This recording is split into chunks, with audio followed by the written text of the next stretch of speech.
یہ مدینہ کی ایک خاص صبح ہے۔ ہوا خوشبو لیے چل رہی ہے، آسمان پر نور چھایا ہوا ہے اور رسول اللہ صلی اللہ علیہ وآلہ وسلم کے گھر میں خوشی کی ایک لہر دوڑ رہی ہے۔ حضرت علی کا بیٹا پیدا ہوا ہے اور حضور پاک صلی اللہ علیہ وآلہ وسلم کی آنکھوں میں وہ چمک ہے جو نانا بننے پر آتی ہے، اور ان کے ہونٹوں پر وہ دعا ہے جو صرف نبی مانگا کرتے تھے۔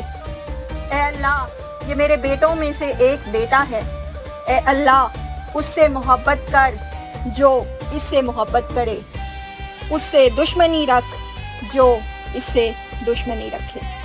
حضور پاک صلی اللہ علیہ وآلہ وسلم اس بچے کے کان میں اذان دیتے ہیں اور ان کا نام رکھتے ہیں حسین۔ یہاں پہ ایک بات کلیئر کر دوں کہ حسن اور حسین وہ نام ہیں جو اس سے پہلے کبھی بھی کسی بھی انسان کے رکھے نہیں گئے تھے۔ یہ صرف حسن اور حسین علیہ السلام تھے جن کے نام حضور پاک صلی اللہ علیہ وآلہ وسلم نے یہ رکھے تھے۔ حضرت حسین علیہ السلام اور ان کے بھائی حضرت حسن علیہ السلام بچپن سے ہی نانا کے لاڈلے تھے۔ ایک روایت میں ہے کہ رسول اللہ صلی اللہ علیہ وآلہ وسلم ایک دفعہ نماز پڑھا رہے تھے تو حضرت حسین علیہ السلام وہاں تشریف لائے اور آپ کی پشت پر سواری کر لی۔ نبی صلی اللہ علیہ وآلہ وسلم نے سجدے کو طویل کر دیا، یہاں تک کہ حسین علیہ السلام خود اترے اور پھر آپ نے نماز مکمل کی۔ حضرت ابو سعید رضی اللہ تعالیٰ عنہ روایت کرتے ہیں کہ رسول اللہ صلی اللہ علیہ وآلہ وسلم نے فرمایا کہ حسن و حسین جنتی نوجوانوں کے سردار ہیں۔ نبی صلی اللہ علیہ وآلہ وسلم جانتے تھے کہ جن کندھوں پر آج جنت کھیل رہی ہے کل ان کندھوں کو نیزوں پر رکھا جائے گا، مگر وہ دونوں آج صرف نانا کے لمس اور ماں کی گود میں حسین لمحے گزار رہے تھے، یہاں تک کہ حضرت محمد صلی اللہ علیہ وآلہ وسلم کے وصال کا سال وہاں آن پہنچا۔ حضور پاک صلی اللہ علیہ وآلہ وسلم کا وصال صرف امت کا غم نہ تھا۔ مدینہ کی گلیوں میں دو ننھے قدم رک گئے تھے، دو آنکھیں کسی کو ڈھونڈتی تھیں، دو ننھے وجود ایک سوال لیے در و دیوار کو تکتے تھے۔ یہ وہ جگہ تھی جہاں کل نبی صلی اللہ علیہ وآلہ وسلم انہیں کندھوں پر اٹھاتے تھے، آج وہی جگہ خالی تھی۔ نانا کی آواز، نانا کی آغوش، سب کچھ خاموش ہو چکا تھا، مگر وہ یہ نہیں جانتے تھے کہ نانا کے جانے کے بعد فتنے اتنا سر اٹھا لیں گے کہ حضور پاک صلی اللہ علیہ وآلہ وسلم کے رحلت کے وصال کے صرف 50 سال کے بعد ہی ان کے اہل بیت کو شہید کر دیا جائے گا۔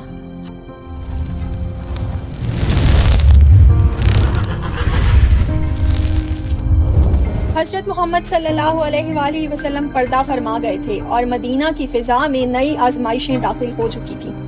نیا خلیفہ کون بنے گا اس بات پہ بحث جاری تھی، لیکن باہمی مشاورت سے حضرت ابو بکر صدیق رضی اللہ تعالیٰ عنہ کو خلیفہ بنایا گیا۔ لیکن حضرت محمد صلی اللہ علیہ وآلہ وسلم کے وصال کے بعد ہی لوگ کنفیوز ہونا شروع ہو گئے۔ کئی قبائل نے اسلام سے منہ موڑ لیا اور زکوٰۃ دینے سے انکار کر دیا، کئی قبائل نے جھوٹے نبیوں کو ماننا شروع کر دیا۔ ان تمام فتنوں کے باوجود حضرت ابو بکر رضی اللہ تعالیٰ عنہ نے پوری قوت ایمان اور حکمت سے ان کا مقابلہ کیا، جھوٹے نبیوں کا خاتمہ کیا اور قرآن کو جمع کروا کے امت کو بکھرنے سے بچا لیا۔ یہ دور خلافت اگرچہ مختصر تھا لیکن دین اسلام کی بقا کے لیے فیصلہ کن ثابت ہوا۔ حضرت ابو بکر رضی اللہ تعالیٰ عنہ کے بعد حضرت عمر فاروق کا دور خلافت فتوحات، عدل اور نظام حکومت کے حوالے سے سنہرا دور تھا، لیکن اس دور میں بعض فتنوں نے بہت زیادہ سر اٹھایا۔ سب سے نمایاں فتنہ منافقوں کی چھپی ہوئی سرگرمیاں تھیں جو بڑے ہو کے سازشوں میں ملوث ہونے لگیں۔ اسی کے ساتھ ساتھ حضرت عمر رضی اللہ تعالیٰ عنہ نے اسلام کو دور دراز علاقوں میں پھیلایا، جیسے کہ روم، ایران جیسی بڑی سلطنت کو انہوں نے شکست دی، جس کے نتیجے میں بہت سے غیر مسلم غلام، منافقین اور اہل حسد اسلامی معاشرے میں داخل ہوئے اور ان کے اندر چھپا بغض آہستہ آہستہ پھوٹنے لگا۔ حضرت عمر رضی اللہ تعالیٰ عنہ کا عدل ان پہ بھاری تھا، اس لیے انہوں نے ان فتنوں کو وہاں پہ سر اٹھانے سے روکے رکھا، لیکن اندر ہی اندر یہ بکس وہاں پہ موجود تھا۔ حضرت عمر رضی اللہ تعالیٰ عنہ کو جب شہید کیا گیا تو یہ اس بات کا واضح اشارہ تھا کہ امت میں فتنہ باہر سے بھی آ رہا ہے اور اندر سے بھی جگہ بنا رہا ہے۔ حضرت عمر رضی اللہ تعالیٰ عنہ کی شہادت کے بعد حضرت عثمان غنی رضی اللہ تعالیٰ عنہ کا دور خلافت ابتدا میں امن، فتوحات اور خیر و برکت کا دور تھا، لیکن خلافت کے آخر میں بڑے فتنوں نے جنم لیا۔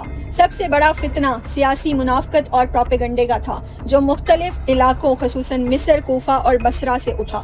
کچھ لوگوں نے حضرت عثمان رضی اللہ تعالیٰ عنہ پہ اقربا پروری، بیت المال کی تقسیم میں جانبداری اور گورنروں کی تقرری پہ اعتراضات کیے، حالانکہ یہ الزامات بے بنیاد اور سیاسی تھے۔ وہاں کے منافقین میں عبداللہ ابن سبا جو کہ ایک یمنی یہودی تھا اور حضرت عثمان رضی اللہ تعالیٰ عنہ کی دور خلافت میں اسلام قبول کیا تھا، اس نے وہاں پر امت میں اختلاف ڈالنے کے لیے جھوٹی باتیں پھیلائیں اور عوام کو اکسا کر حضرت عثمان رضی اللہ تعالیٰ عنہ کے خلاف بغاوت کروا دی۔ باغیوں نے مدینہ آ کے گھر کا محاصرہ کیا، کئی دن تک حضرت عثمان رضی اللہ تعالیٰ عنہ کا پانی بند رکھا اور پھر حضرت عثمان رضی اللہ تعالیٰ عنہ کو شہید کر دیا۔ یہ واقعہ خلافت کی بنیادوں کو ہلا دینے والا تھا۔ حضرت عثمان رضی اللہ تعالیٰ عنہ کی شہادت کے بعد مدینہ میں خلافت کا خلا پیدا ہو گیا۔ باغی حضرت عثمان رضی اللہ تعالیٰ عنہ کا قتل کر چکے تھے اور اپنے مقصد میں کامیاب ہو چکے تھے، اس لیے خوب دندناتے ہوئے مدینہ منورہ کی گلیوں میں پھر رہے تھے۔ ان کو کسی قسم کا کوئی خوف یا ڈر نہیں تھا۔ شرفائے مدینہ اپنے مکانوں کے دروازے بند کر کے سہمے ہوئے بیٹھے تھے۔ آخرکار ان باغیوں نے سوچا کہ کسی نہ کسی کو خلیفہ ضرور بنانا چاہیے، کیونکہ ان کو یہ خطرہ لاحق ہو گیا تھا کہ اگر باہر ملک سے فوجیں آنا شروع ہو گئیں تو ان کی خیر نہیں ہے۔ لیکن ان لوگوں میں بھی اختلاف تھا کہ کس کو خلیفہ بنایا جائے۔ کوئی چاہتا تھا کہ حضرت زبیر رضی اللہ تعالیٰ عنہ کو خلیفہ بنایا جائے، جبکہ کچھ لوگ یہ کہہ رہے تھے کہ حضرت طلحہ رضی اللہ تعالیٰ عنہ کو خلیفہ بنایا جائے، اور کچھ لوگ حضرت علی رضی اللہ تعالیٰ عنہ کو خلافت کا حقدار سمجھتے تھے۔ ہر ایک گروہ اپنے اپنے دلائل پیش کرنے لگا، لیکن تینوں حضرات نے خلافت سنبھالنے سے انکار کر دیا۔ اب منافقین اور باغی بھی اس ٹائم ہر ممکن کوشش کر رہے تھے کہ خلیفہ کا انتخاب جلد از جلد ہو جائے تاکہ ان تک کوئی بات نہ پہنچ پائے یا ان کو کوئی نہ پکڑ پائے۔ چنانچہ انہوں نے اہل مدینہ کو دھمکا کے اس بات پہ راضی کر لیا کہ انتخاب میں دیر نہیں ہونی چاہیے اور مسند خلافت کا پر ہو جانا نہایت ضروری ہے۔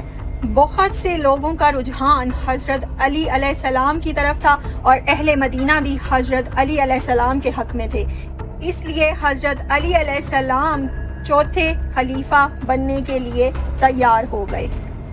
یہ وہ وقت تھا جب امت دو گروہوں میں بٹ گئی تھی۔ ایک وہ گروہ تھا جو حضرت علی علیہ السلام کے ہاتھ پہ بیعت کر رہا تھا، جبکہ دوسرا گروہ یہ کہہ رہا تھا کہ مسلمانوں میں خون ریزی کے اسباب ابھی ختم نہیں ہوئے، اس لیے ہم بیعت سے رکے ہوئے ہیں اور بالکل غیر جانبدار رہنا چاہتے ہیں۔ بنو امیہ کے چند افراد حضرت عثمان رضی اللہ تعالیٰ عنہ کی خون آلود قمیض کو لے کے حضرت امیر معاویہ کے پاس دمشق پہنچ گئے تھے۔ حضرت معاویہ کی پیدائش مکہ میں ہوئی تھی اور ابتدا میں جب حضرت محمد صلی اللہ علیہ وآلہ وسلم نے اسلام کی تبلیغ کرنا شروع کی تو انہوں نے اور ان کے والد ابو سفیان نے اسلام کی شدید مخالفت کی، لیکن فتح مکہ کے بعد دونوں مسلمان ہو گئے۔ پہلے وہ حضرت عمر رضی اللہ تعالیٰ عنہ کے دور میں شام کے گورنر مقرر ہوئے اور حضرت عثمان رضی اللہ تعالیٰ عنہ کے دور خلافت میں اس عہدے پر مزید مضبوط ہو گئے۔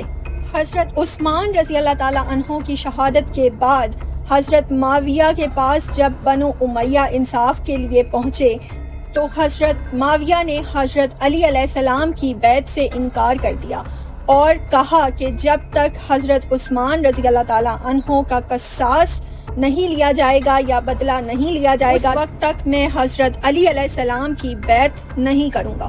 یہاں سے تاریخ کا وہ موڑ آتا ہے جہاں امت مسلمہ کا مرکز بکھرنے لگتا ہے اور ایک سیاسی اختلاف رفتہ رفتہ خون کے دریا میں تبدیل ہو جاتا ہے۔